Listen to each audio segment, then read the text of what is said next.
Hello guys, welcome back to our new video. In this video we are going to discuss about all GI tags of Assam, and this video will be in Assamese language. So first of all, GI tag or সম্পূৰ্ণ নাম যদি আমি ক'বলৈ যাওঁ GI, G মানে geographical আৰু I মানে indication.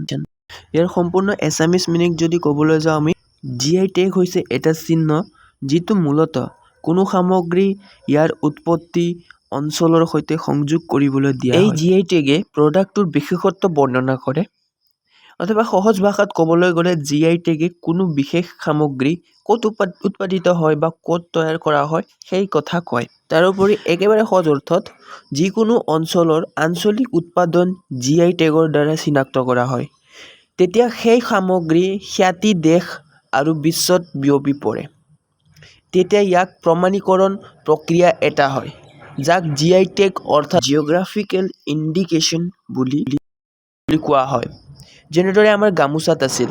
নতুনকৈ অহা GI টেগৰ যিটো প্ৰমাণপত্ৰ তাত মন কৰিলে আপোনালোকে দেখিবলৈ পাব আমাৰ গামোচাৰ GI টেগ নাম্বাৰ হ'ল 594। নেক্সট ইয়াৰ ওপৰত প্ৰশ্ন আহিব পাৰে, when was GI tag introduced? GI টেগৰ আৰম্ভণি কেতিয়া হৈছিল? তো শুদ্ধটো যদি আমি ক'বলৈ যাওঁ Act 99 has come into force with effect from 15 September 2003। যদিও 1999 চনত বলবৎ কৰা হৈছিল এই এক্ট বা আইন, কিন্তু 2003 চনৰ 15 ছেপ্টেম্বৰৰ পৰা এই GI টেগৰ ব্যৱস্থা আৰম্ভ কৰা হৈছিল বা কাৰ্যকৰী কৰা হৈছিল। অৰ্থাৎ বিশ্ব বাণিজ্য সংস্থাৰ WTO ৱৰ্ল্ড ট্ৰেড অৰ্গেনাইজেশ্যনৰ সদস্য হিচাপে ভাৰতবৰ্ষই সামগ্ৰীৰ ভৌগোলিক চিনাক্তকৰণৰ বাবে ৰেজিষ্ট্ৰেশ্যন এণ্ড প্ৰটেকশ্যন আইন প্ৰণয়ন কৰে। অৰ্থাৎ সেই আইনৰ মতে 2003 চনৰ 15 ছেপ্টেম্বৰৰ পৰা এই আইন কাৰ্যকৰী কৰা হৈছিল। নেক্সট প্ৰশ্ন এটা হ'ব পাৰে, who released GI tag in India? ভাৰতত কোনে GI টেগ মুকলি কৰিলে?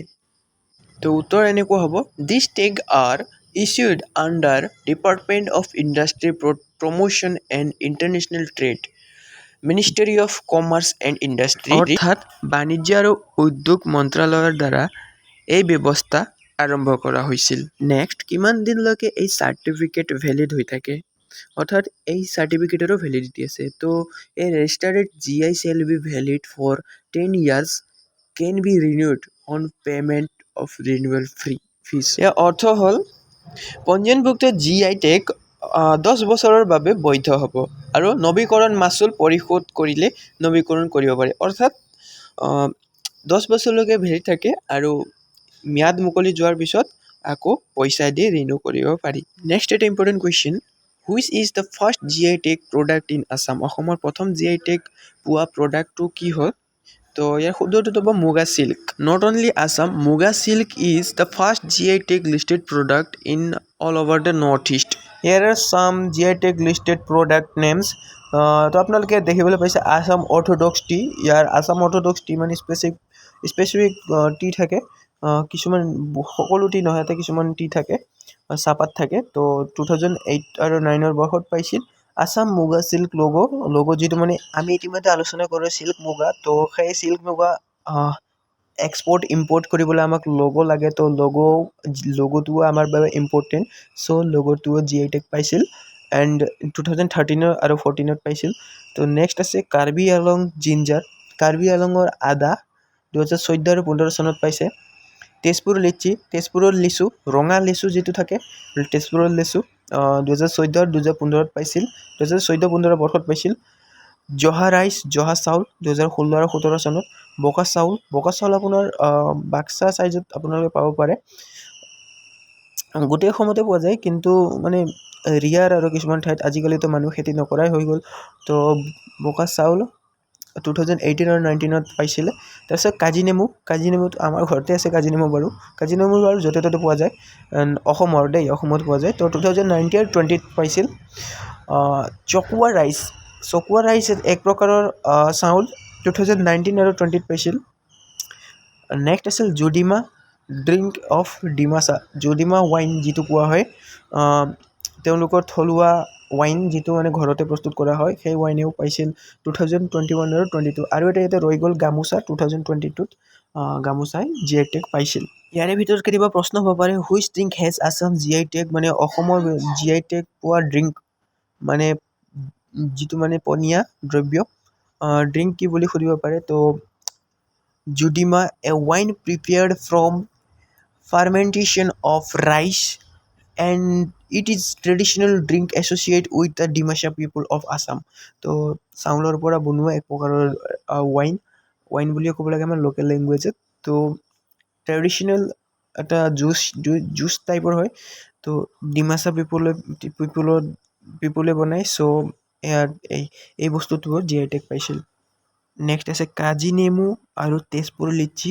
এয়া আমি সকলোৱে জানো। এই দুটা কাজি নেমু আৰু লিচি তেজপুৰৰ এই দুটা বস্তুৱেও মানে GI টেগ পাইছিল। প্ৰশ্ন এটা বিশেষভাৱে অহা দেখিবলৈ পোৱা যায় which rice has GI tag in Assam. তো অসমত বহু প্ৰকাৰৰ চাউলৰ GI টেগ আছে। তো জহা rice, Bora rice, red bao, তাৰপিছত Chokuwa rice are the most well known types. তো এইবোৰ আছিল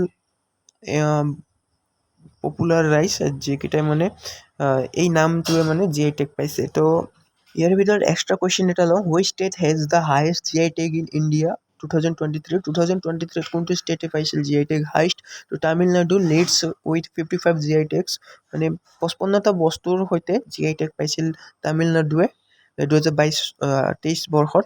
and about Assam, how many GI tags there in Assam. তো অসমত আছে 11টা GI টেগছ আছে। তো নামকেইটা আপোনালোকে ইতিমধ্যে আমি আলোচনা কৰিলোঁ। তো ইয়াত আপোনালোকে দেখিবলৈ পাইছে স্ক্ৰীনশ্বট মাৰি আপোনালোকে লিখিব পাৰিব। ইয়াৰ ভিতৰত main top of the most and trending যিটো মানে আছাম গামোচা ৰিচিভ দ্য GI টেগ। তো ইয়াৰ ওপৰত কুৱেশ্যন আহিব পাৰে কাৰণ এয়া হ'ল ট্ৰেণ্ডিং। আৰু পৃথিৱীৰ মানুহে আমাৰ গামোচা কেনেদৰে জানে। Assamese gamosa receive GI tag, আমি জানো এয়া কথা আমি সকলোৱে জানো। Gamosa a symbol of the culture of identity of Assam and has received a geographical indication GI tag from the central government. আৰু এটা কথা কৈ দিওঁ চেণ্ট্ৰেল গভৰ্ণমেণ্টৰ পৰা দিয়া হয় GI টেগ প্ৰতিটো দেশক। চ' এয়া আছিল গামোচাৰ বিষয়ে শ্বৰ্টলি। তো এইকেইটাই আছিল আমাৰ GI টেগ পোৱা লিষ্ট আৰু GI টেগ মানে শ্বৰ্ট আমাৰ এক্সপ্লেনেশ্যন। তো যদি ভিডিঅ' ভাল লাগিছে প্লিজ চেনেলটো ছাবস্ক্ৰাইব কৰিব, আগলৈ অন্যান্য ভিডিঅ' পাই থাকিব পাৰিব। লগতে মোৰ টেলিগ্ৰামত জইন হ'ব পাৰিব, ডেছক্ৰিপশ্যনত লিংক আছে। আজিলৈ এইখিনিতে, নেক্সট ভিডিঅ'লৈ অতি সোনকালে লগ পাম।